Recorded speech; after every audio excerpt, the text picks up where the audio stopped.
And what they've found is that consistently the most common determinant of how well people actually recover from things going wrong is how strong community connections are prior to an event. And so again, that kind of what may sound as a slightly soft notion of people being connected in community is actually a profoundly important element of resilience and recovery. That's Toby Kent, up next on the All Things Risk podcast.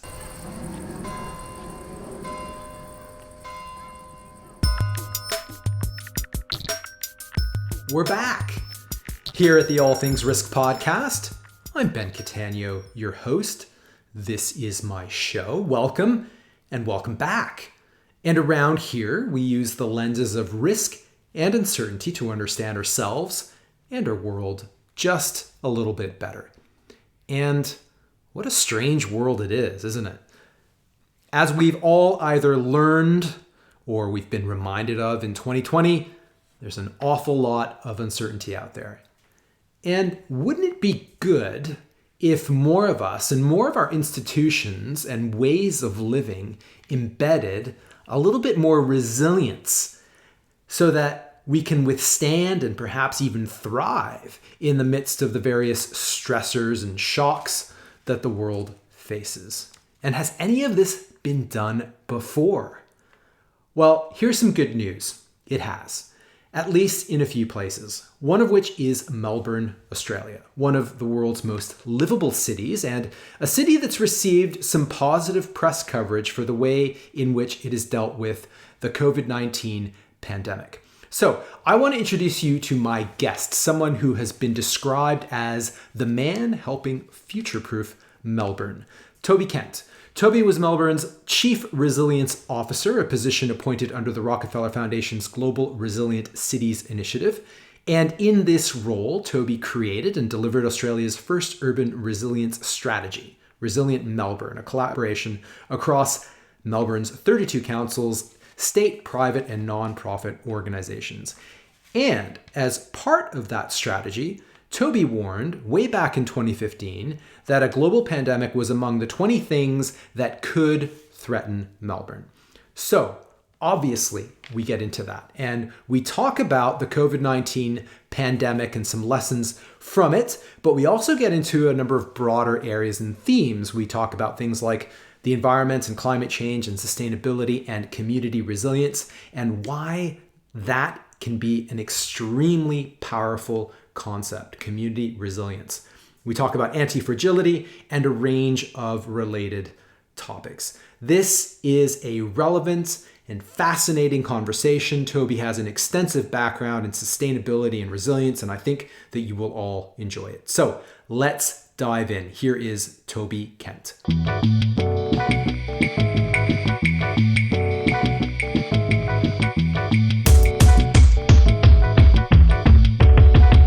Toby, welcome to the All Things Risk podcast. I'm delighted to have you on, and it's wonderful to reconnect with you. So welcome to the show. Many thanks, Pat. Great to connect with you too. Thank you for the invitation. So for my listeners, you were Melbourne's Chief Resilience Officer, and I want to get into that. But before we do that, I think it would be very useful if you perhaps just gave a little bit of background to yourself and who you are and all of that good stuff, and perhaps how you got to be in this role of Chief Resilience Officer, which is, there are probably not too many people in the world that have ever had that job title. Yeah, sure. So I think you and I met, Ben, back in the late 90s, early 2000s, and we both had this interest in risk, and my orientation was very much around sustainable development and how we achieve better social, environmental, and economic outcomes without increasing the various risks that we create for ourselves by continuing business and other activities in unsustainable ways. And so I spent about 20 years working in the broad sustainable development field. And as that work went on, and to many extents as it became more sophisticated. It began to have many more elements of risk management in a kind of quite a high-level way, but working with, say, retail and consumer goods companies, looking at risks in supply chain driven by climate change, for example. And so I also had a background in urban studies from an academic background. And what happened was the Rockefeller Foundation, around the time of its centenary, and maybe we'll come back to the full thing, but basically they put out a call for cities to hire chief resilience officers. And I applied to be Melbourne's chief resilience officer. And it was really, the thing that made me suited for it was both an understanding of how urban systems work, and then this kind of quite significant sustainability background. And the way that I sometimes talk about resilience, and people say, oh, isn't that just a fancy new word or a different word for sustainability, is that there are profound overlaps, but in many ways resilience is sustainability, but being much more acknowledging of things going really wrong along the way.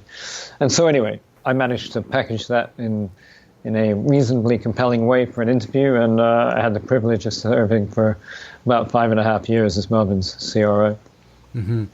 It's a very interesting time now to talk about this, and in some ways, and we were just talking about this before we went on air, that this is a very interesting time to be in risk and resilience, but at the same time, and as you mentioned in this article that has been shared about you, which I'll post in the show notes, that sometimes we don't want to be proven right.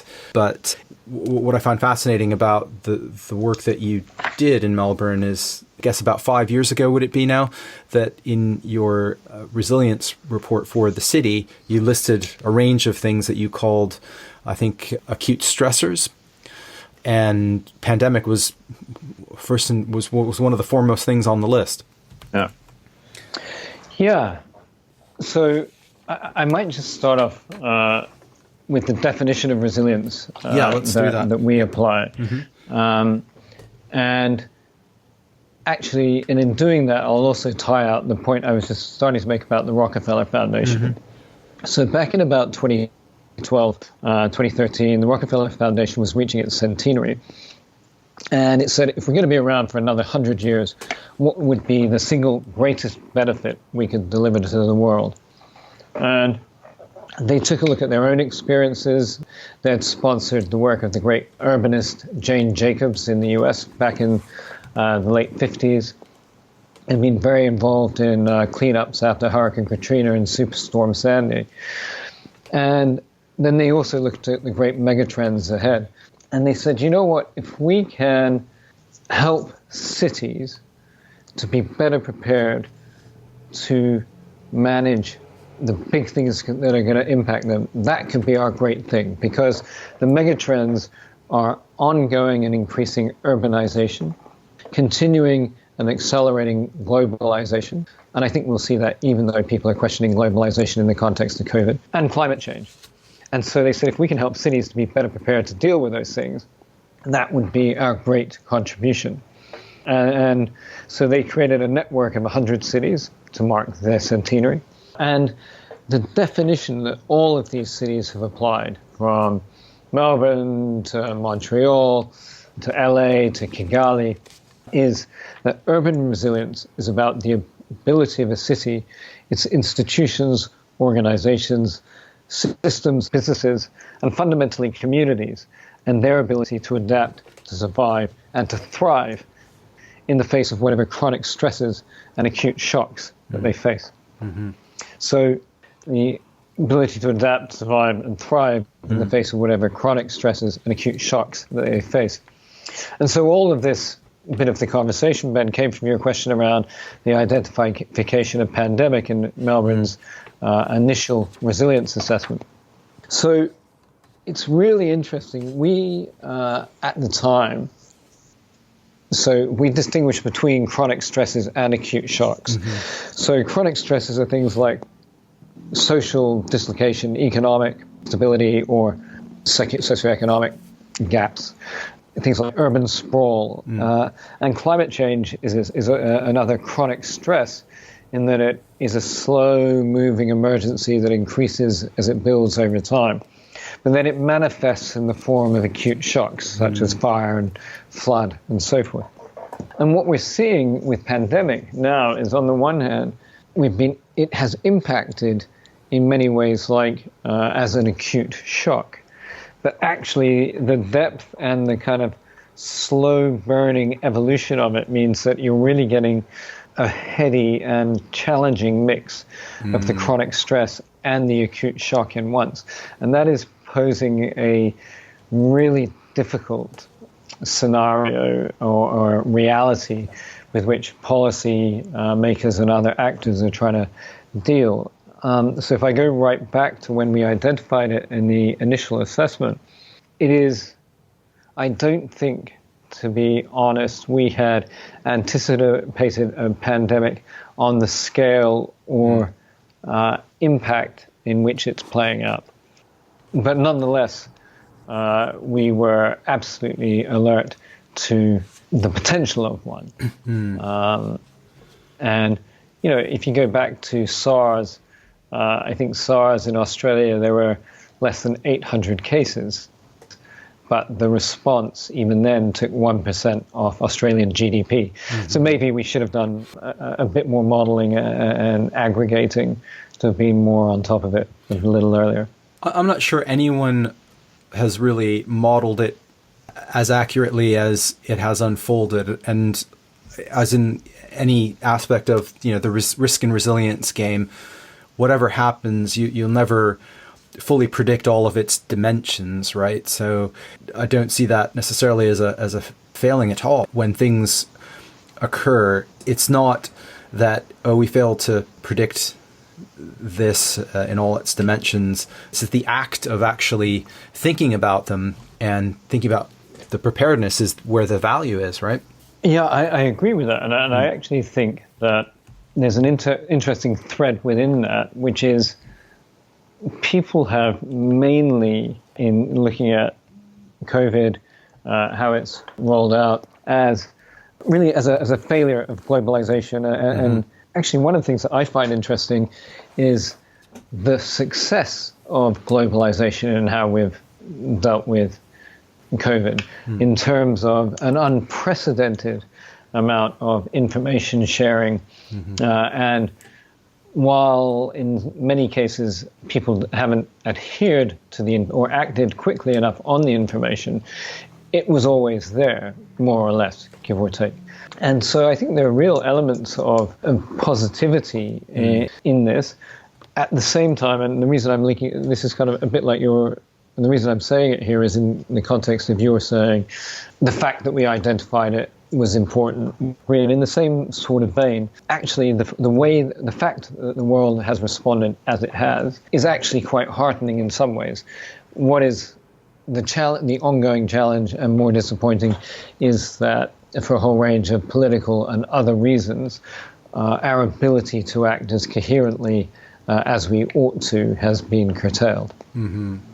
Yeah, it's an interesting phenomenon and test for globalization, and I'd love to get your thoughts on the following. In that, so I agree there are some great things that have occurred in terms of information sharing. At the same time, if the world kind of coordinated policy back in, say, December or January and just shut everything down for a month or that amount of time, obviously if countries did that, people would have thought that's absolutely crazy. It's completely overblown, overkill. But if we had done that, I mean, how many of us would love to go back in time and be able to do that when the first incidents of this thing occurred? I do wonder if, we've got globalization of capital and goods and services and supply chains, but globalization of coordination and policy responses to, say, a health crisis or in an environmental crisis has not kept pace. So when people talk about globalization, it's really an economic phenomenon they're talking about. But in terms of institutions and coordination, we're not talking about those things, and those things have lagged behind. And I'm just curious how you would see that as a chief resilience officer, particularly for a municipality. Obviously, you've got to coordinate the rest of Australia. What about the rest of the world? And I don't know if you have any thoughts around how entities can coordinate a lot better in the face of what we're dealing with. Yeah, and Melbourne is an interesting microcosm of that. So one of the things we did in Melbourne, so Melbourne is a collection, as a metropolitan city, is a collection of 32 municipalities. Just as London has 33 boroughs, we have the municipalities. London now has the Greater London Authority, and Melbourne doesn't quite have that, but it does have the state of Victoria. And into some of the structures is the work in Resilient Melbourne, we worked metropolitan-wide, so kind of in spite of the fact that there was no metropolitan governance body. And so, again, I'm very proud that we actually created back in 2016 the first metropolitan-wide strategy for Melbourne that had been led by local or city government rather than imposed by the state.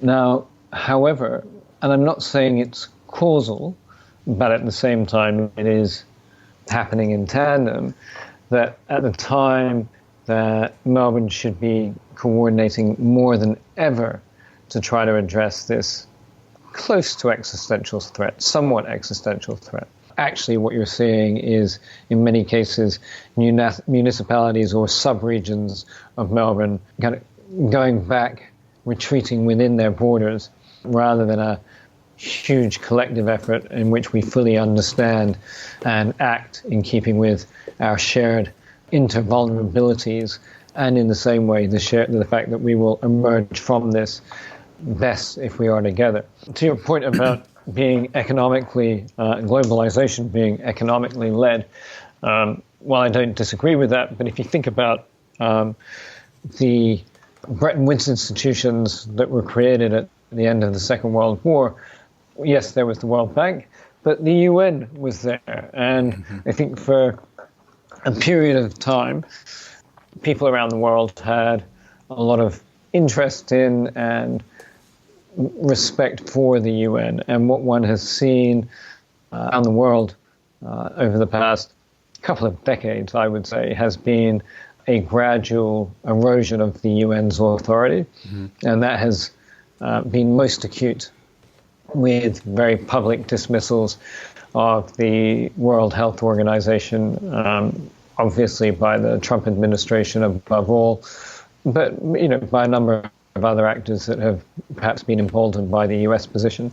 And so, as I say, I think within all this, and the WHO is really just one actor, but I think we are doing our interconnected global selves a disservice by not seeing a need to strengthen international responses. One of the things you mentioned, environmental, how we do or don't respond to environmental challenges. And while in some ways, this example, in others, it's telling. I mean, when things go really badly wrong in industry, and we saw this with the Deepwater Horizon disaster, essentially what happens when you really want to get control of something is an international task force is set up to quickly get on top of it. Now, obviously, we've just had the breaking up of a oil tanker around Mauritius. So I'm not suggesting we've solved the problem of that, but actually the response is much better coordinated than it had been previously. And in the same way, we really need to have a global approach to, I don't think this is political, anyway, to how we manage wet markets, an international standard global sign-up, and then an acknowledged international task force to really get on top of pandemics. And, there's always the danger that the average general prepares for the last war fought. But I think in saying that, this is, pandemics have all of the scenarios as we continue to encroach as humans into the natural environment and as temperatures rise and so forth seem to point to ongoing and increasing risk of future pandemic. Yeah, it's the interaction between our humans and the natural environment. That seems to be the source of so many of our ills right now, and probably for the foreseeable future. Most pandemics migrate from, or as far as I'm aware, migrate from an animal species onto humans and get transmitted. And the same can be said for how we interact with the natural environment. I mean, you guys have dealt with forest fires this year, so my goodness, what a year, right? So if nothing is bringing this point home, I don't know what will. I did want to. Yeah, go ahead. I mean, just a very quick thing around that. I mean, I think one of the challenges that we as societies have to address, and risks or the consequences of events happening tend to be seen somewhat sequentially. But the reality is we are really living in a time of cascading and aggregating in consequences. And so if you just take Australia, a lot of the communities that were hit went pretty not, these were overlapping. So you went straight from drought to fire to flood and landslides into pandemic. And again, all of those things are then self-reinforcing. So when I was down in East Gippsland Shire in the east of Victoria in early March, and the thing that they were focusing on to drive the recovery from the bushfires was tourism. But then everything's been shut down through COVID. And so, not just the consequences are, it's not just the events that are running into each other, but then the way out of them are being hampered as well by that. Anyway, you were trying to move us on, but I think it's... I wanted to cover, I wanted to kind of square the circle on the COVID side and then maybe start to broaden things out, because you did mention, if we had done some extra modeling, if we'd done a few other things that perhaps the response could be a little bit better.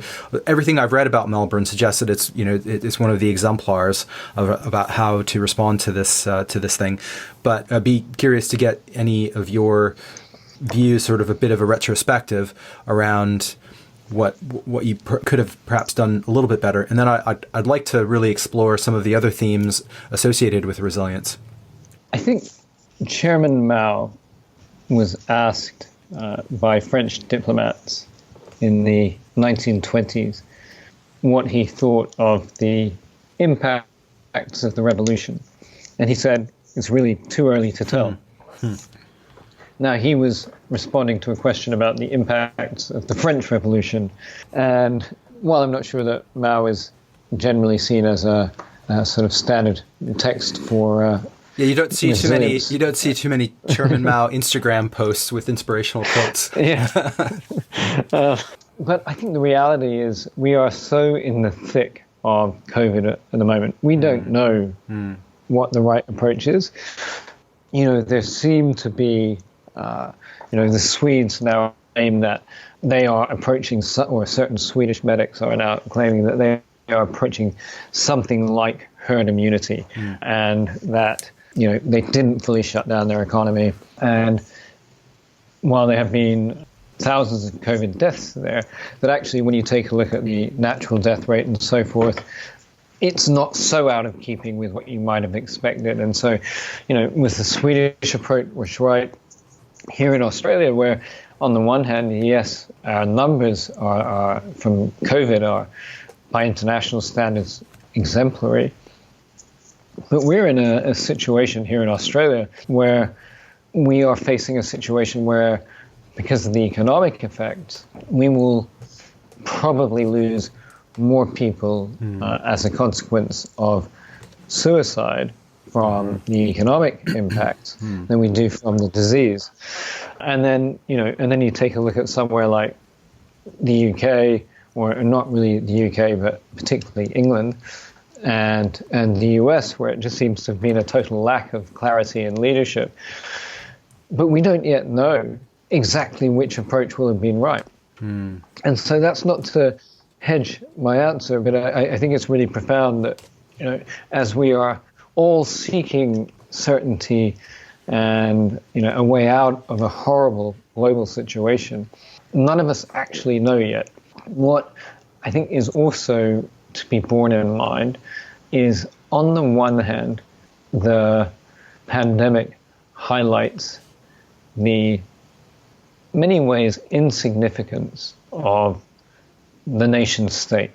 in terms of you can't, it would seem on the whole anyway, maybe New Zealand and a few others aside, countries haven't just been able to shut their borders and do all the things that a theoretical nation state might be able to do.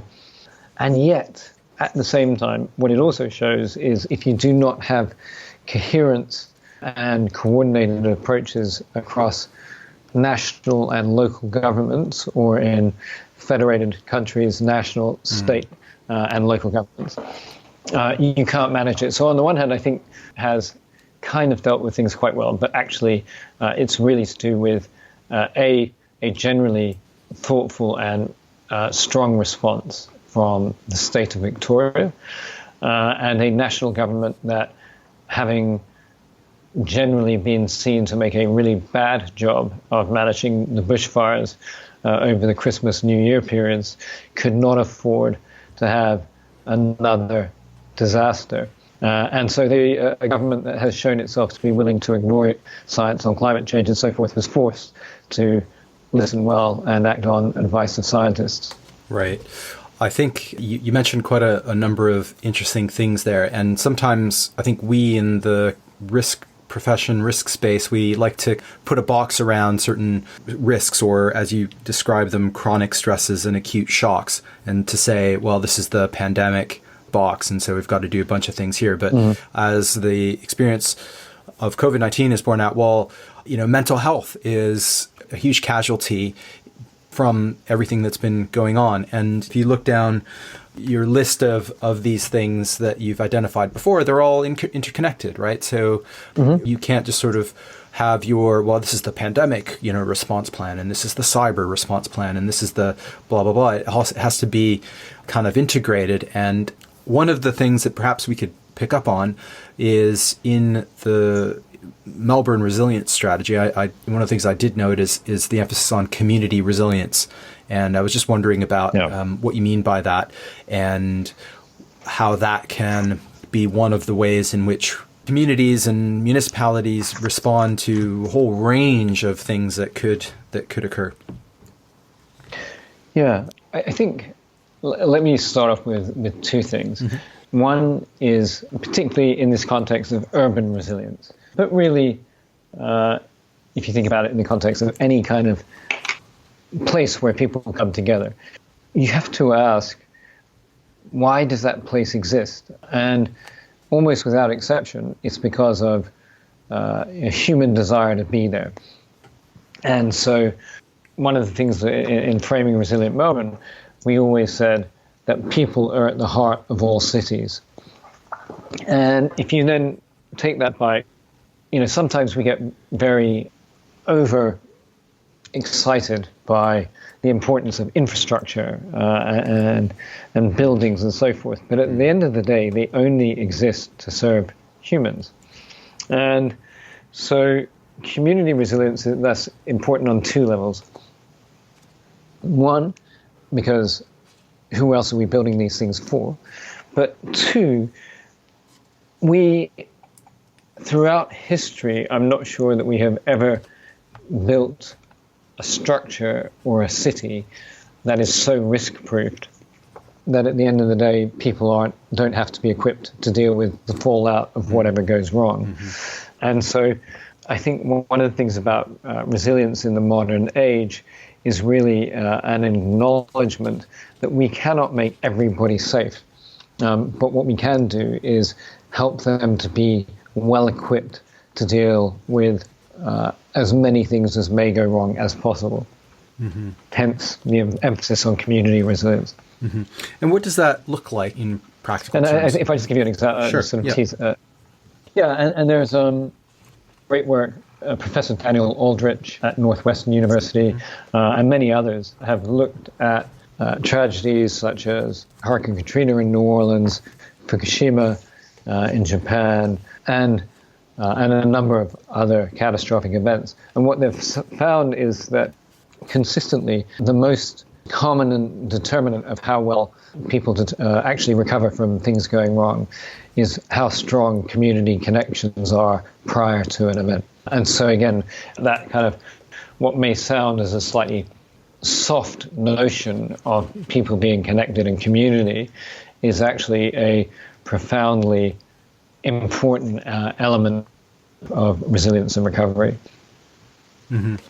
So what would be, I suppose, some examples of that, or how does that come about? Does this mean local community groups kind of organized, or does it mean using technology to share information? What things, programs, initiatives comprise a community resilience strategy? Sure. I mean, so let's take it at a number of different levels. Mm-hmm. Some of the more obvious ones. So you've already mentioned it, but we have a lot of very fire-prone towns across Australia, and so a classic thing is there's a really well-known one called Be Ready Warrandyte. Warrandyte is to the north, one of the sort of outer northern Melbourne suburbs or townships, and actually the way that they activated their community to be ready for bushfires, to some extent using technology, but really about a locally driven awareness campaign around, have you got your evacuation pack ready? Be ready, leave early if we are in a high fire risk day. So that's that kind of stuff which is maybe more obvious.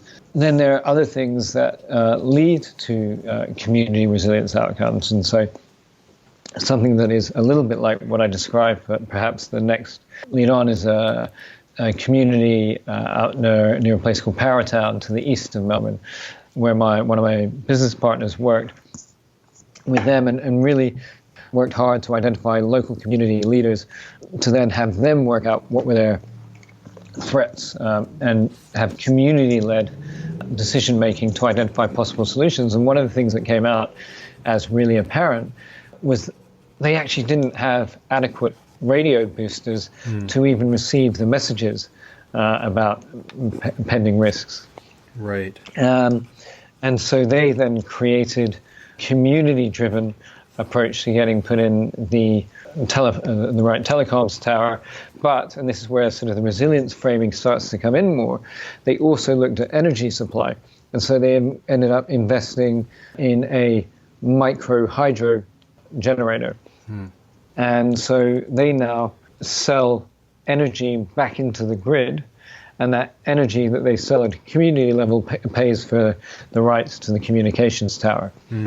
And so it's not just those resilience outcomes. What also happens is the strengthening of networks on a day-to-day basis.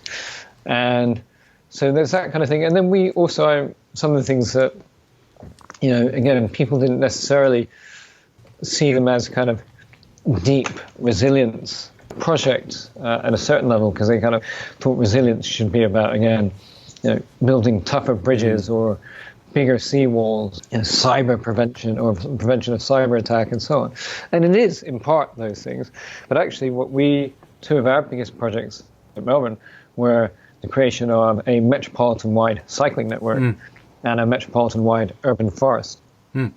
And the reason for doing that is it touches on some of the things you mentioned around, say, not just mental health, but also physical health. So we know that if we can actually make Melbourne the safest, most accessible cycling city in Australia, and that's an important point. It's not just about the hardcore cyclists, it's about making cycling accessible to everyone.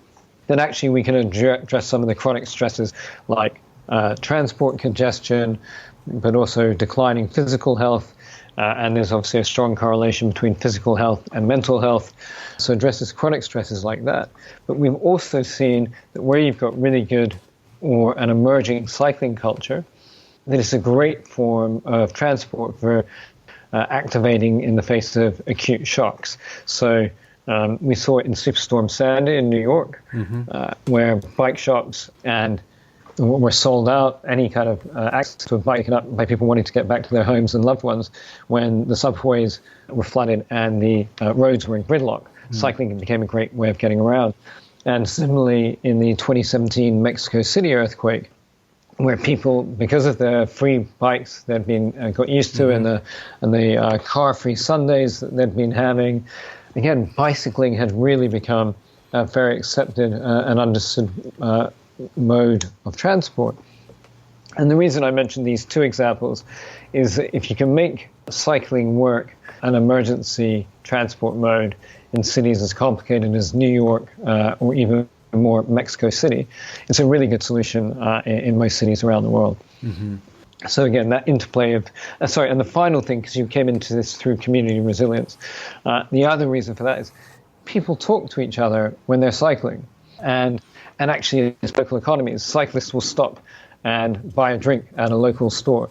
And in a way that, again, we've seen the sort of pervasive and increasing urban trend of out-of-town shopping and those kind of things driven by the car-dependent society. Mm-hmm. With a whole host of undesirable, unintended consequences. Right. Cycling is super powerful. And the Dutch example always impresses me hugely. In the 1970s, the Dutch just decided we are going to be a cycling country, and they made it happen. And I live in London, and there's pushback to what the mayor's trying to do here, and with regard to cycling, and even though cycling has gotten quite popular here, but it's just a question of political will. And people sort of say, well, it rains in London, the winters they're cold, but just look at the Dutch, look at what they've done, and it can be done, right? Yeah, and the Dutch phenomenon was kind of driven off two things. One was they had a spate of killings and particularly some young people, and then the oil shock was not unhelpful to the move to try to encourage more cycling. But they had exactly the same post-war development model as everyone else, where being able to afford a car, and as we got more so-called developed, probably two cars, that was the symbol of wealth, and our cities began to be influenced by that. And they've absolutely shown that you can break that model. Mm-hmm. Yeah, I think that all of those things they're simple. Sometimes, particularly with cycling, I think it's the political will to implement, but the concepts are not, and they're very cost effective, aren't they, right? So these aren't things that cost billions of dollars in infrastructure spending. Yeah, and perversely, sometimes that counts against us. Right. Sometimes it's easier for politicians, or more desirable for them, to announce a massive tunneling project or a huge bridge because it's easier to be recognized as progress. Mm-hmm. In the same way, I had one of my chief resilience officer counterparts from an Indonesian city was here in Melbourne, looking at the work we were doing around urban forestry. And he said, the problem we're going to have in Indonesia is this will look like going backwards. He said, people think progress looks like tarmac and concrete. Mm. And, that's not just a lower or middle income country phenomenon. We have the same. People don't necessarily think cycling, or some of our other lower cost solutions look like progress. Yeah, that's interesting. And I also wonder whether or not lobbying and various political interests and business interests have got something to do with that, because if you're a large construction firm or whatever, engineering firm, you're probably more organized lobbying wise than a collection of shops or a collection of local bike shops or horticulturalists or whatever. Yeah. Are you cynic, Ben? Yeah, well, I'm a risk guy, so yeah, it's a bit of a natural reaction, right? Yeah. And listen, firstly, I couldn't agree more. And in Australia, where it is probably not too much of an overstretch to make the claim that there is no single country in the world as well equipped to benefit from the transition to renewable energy, where we have unparalleled amounts of solar, wind, and massive islands. So the opportunity for a tidal power and so on. Quite apart from the fact that we actually mine a huge proportion of the elements required for battery storage and so on.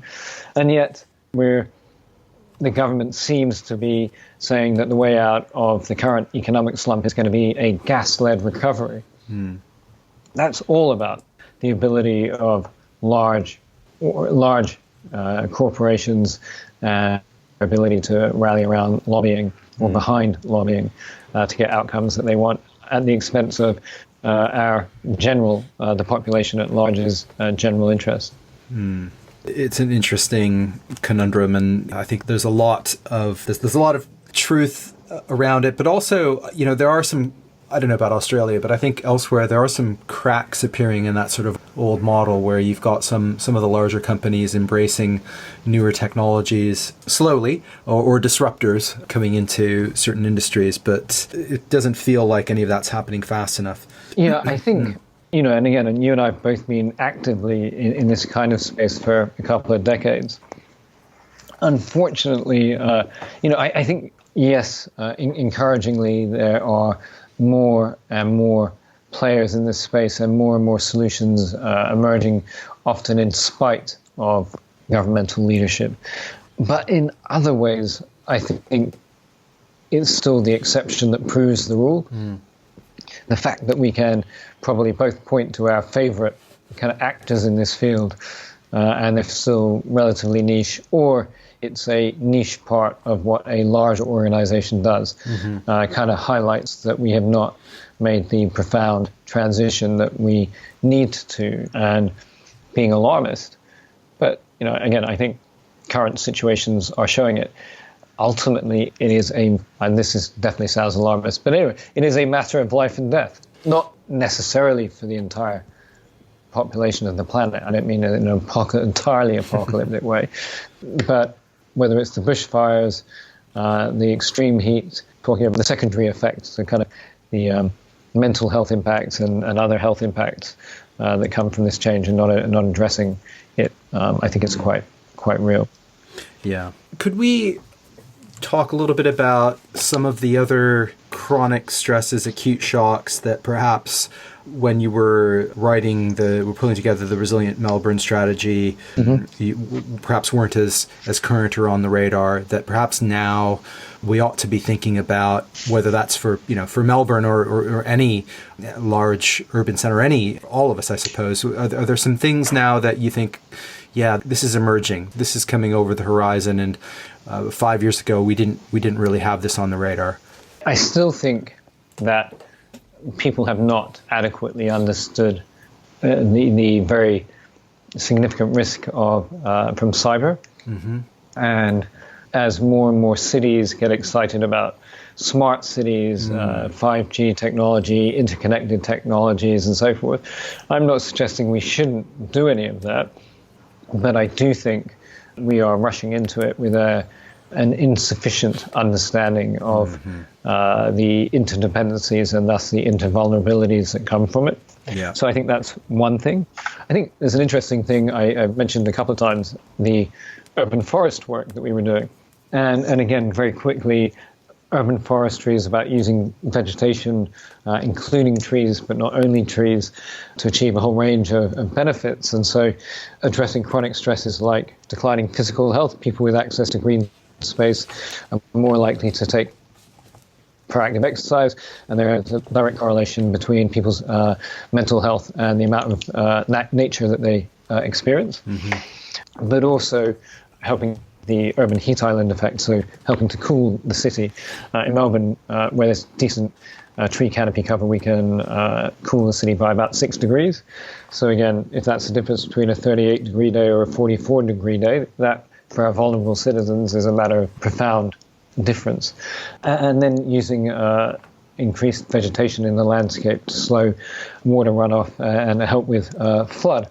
But one of the other things, the reasons for doing that is Australia is a fairly competitive country. It likes to punch its weight in sport. And one of the things we're currently leading in is the fastest rate of species decline in the world. So that's not a race anyone wants to win. So we actually have to see biodiversity and getting nature back into our cities as a really important thing, both for maintaining non-human life on the planet, but also we are so dependent on the pollinating effects of insects, obviously bees in particular, but many other insects So we're only now beginning to understand how we have devastated the insects around the world, and that we tend to think of them as annoying and carrying malaria. We haven't traditionally thought about them in their life enhancing ways.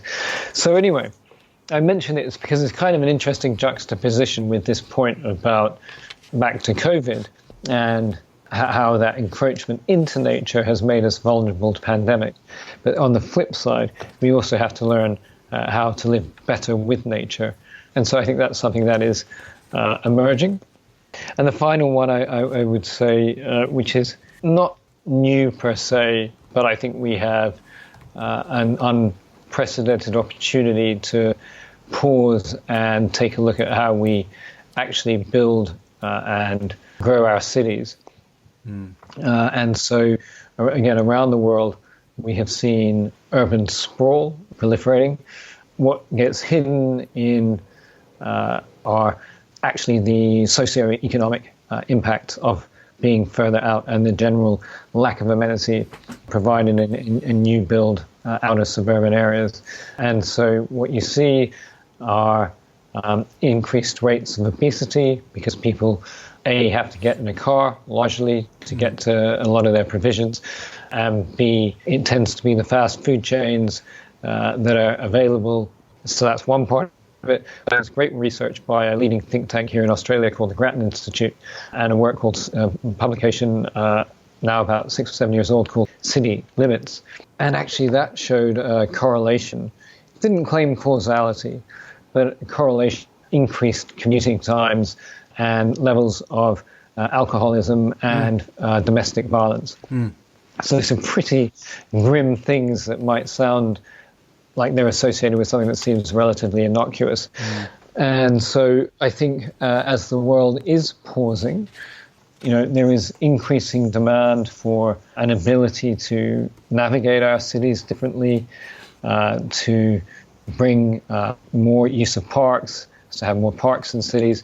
And then the final point on this, because this is the challenge, as some people look to get out of cities, we need to meet the need for human habitation in a way that doesn't just increase the challenge of urban sprawl. So actually mid-level density, mid-rise development along major transport routes and so forth is probably part of a desirable future. Yeah, that's all very important stuff. And what I sometimes find a little bit challenging and even frustrating is when you talk to some people about this sort of stuff, it kind of gets dismissed as sort of, this is hippy dippy bullshit, and it's not. This is actually good risk management and good planning, and a shift in mindset is required. And I am conscious of time, but I did want to touch on, before we sort of wrap up, is some of the challenges associated with developing a resilience mindset in, say, in your experience in a municipality as well as in any organization. How do we integrate some of these factors from sort of a rational kind of strategic perspective that's rather than just what the perception is a sort of, this is just some sort of hippie philosophy brought into urban planning. Let me firstly acknowledge that many people in society don't want hippy dippy bullshit. But in other ways, and the way we developed the Resilient Melbourne strategy was very informed by the work I did with retail and consumer goods companies kind of between about 2007, 2010, and work with them around climate change. And what was really clear was, in a sense, the climate change movement had, in part, putting aside the realities of lobbying and so forth that we touched on a little while ago, kind of slightly lost their way or lost the argument because they thought it was because it became about, you don't understand the science, let me tell you louder how you're wrong. And what they didn't lay out clearly enough was a more desirable future. And so within the resilience is where I note that on your on the podcast, one of the books you highlight is Nicholas Taleb's Anti-Fragile, and so I'm also a fan of the book. And he has a phrase. He talks about resilience as a sissy word, and that it's weak, and hence it's about getting back to a status quo, whereas anti-fragile is thriving from it.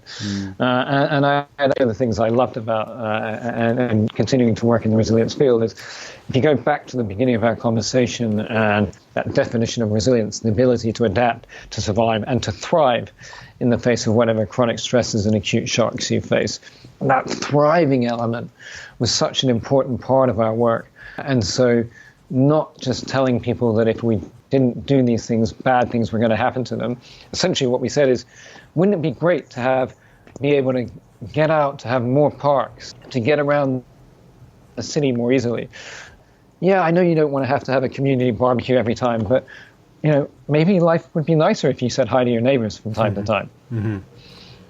Sometimes some quite small things that can sound, yes, hippy-dippy, but when you aggregate that, can have a really profound impact. And I think the other thing that comes from that, and from the climate change piece, is one of the reasons why we haven't seen more action, and why, in a sense, general interest at the broad populist level has not driven more political leadership and decision making, is for many people it just felt too hard. You're telling me that these burning fossil fuels and melting the ice caps and whatever, and I still want to take my holiday, so I understand that it's a problem. Yeah, I'm going to get on a flight, and how do I probably square it by just hiding from it?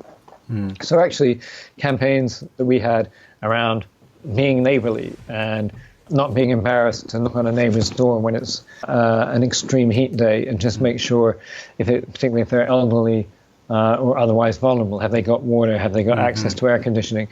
Inviting someone into your house for 20 minutes can save their life. And of course, at a catastrophic level, we saw in France and in Athens, where people didn't check on their neighbors, literally thousands of deaths during heat waves. Right. So again, hippy-dippy, yeah, I'm willing to wear the charge. But the flip side of it is tangible, achievable, and actionable by almost everyone each and every day. Yeah, that's great. And by the way, I love hippy dippy bullshit quite a lot of the time.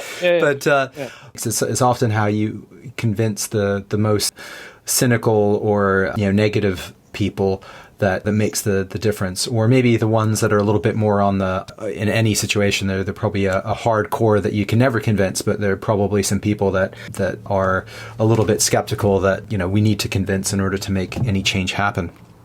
Yeah, no, I think you're right. And again, you've mentioned time. I'm sure some of your listeners are kind of beginning to eye the clock. But just one quick thing. I think one of the reasons that organizations struggle to, and again, particularly governments, but also large organizations struggle to really achieve resilience outcomes, there are probably three things, of many, but three I'd quickly highlight. One is our entire economic model has been based on perceived efficiency, and resilience requires a certain redundancy.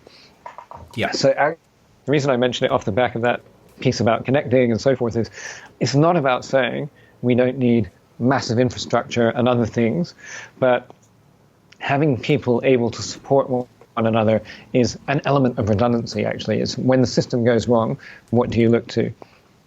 Now, another thing that relates to that is, there's a good Australian phrase, to harden up.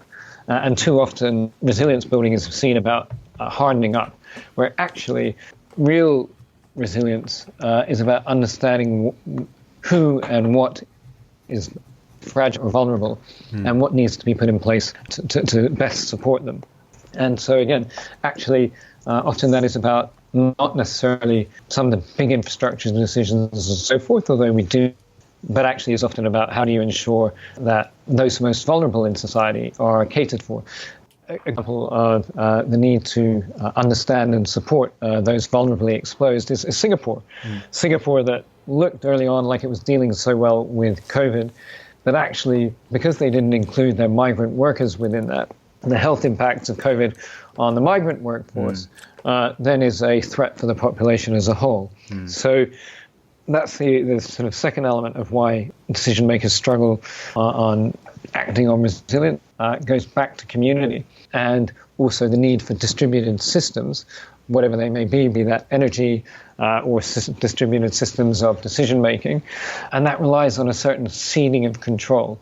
And so sometimes for very good reasons and sometimes for less benign, large organizations, large institutions and governments all struggle with giving up a little bit of control to enable the collective as a whole to be more resilient. Yeah, these are all important points. I'm afraid we're going to have to wrap up here or soon, but I feel like I can keep talking to you for quite a long time. But was there anything that we didn't get to cover adequately and just wanted to mention before we did wrap up? So I don't think there's anything else right now. Actually, before we go, a question I actually do ask my listeners is the following, which is for those of my listeners who have really enjoyed the conversation and want to follow you and learn a bit more about your work, where can they do that? Are you on Twitter or any other places on social media? Yeah, sure. So my Twitter handle is Toby Kent 01. I do most of my consulting through with a business partner called Brett Ellis, and we have a website, Ellis Kent. Either of those would be, and of course LinkedIn, which is, I think, kind of again another success story of COVID. I think LinkedIn's going very well in the current times. Very cool. I'll put all of that in the show notes, and I'm sure my listeners will give you some follows. So wonderful. Thank you, Toby. This was great.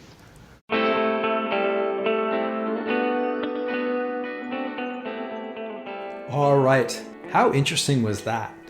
I found that really interesting. It was great to catch up with Toby. Check out Toby and his work. Links are in the show notes as usual. And if you enjoyed this episode and if you enjoy the show, do us a big favor and share it. Give us a positive rating or review or comment wherever you get your podcasts. All of that is free to do, and it is a very effective way to support all things risk. And of course, subscribe if you have not yet done so. I am always open to thoughts, comments, suggestions. Do get in touch. allthingsrisk@gmail.com is the best place to do that. We will be back very soon. Until then, and as always, don't forget, risk is life.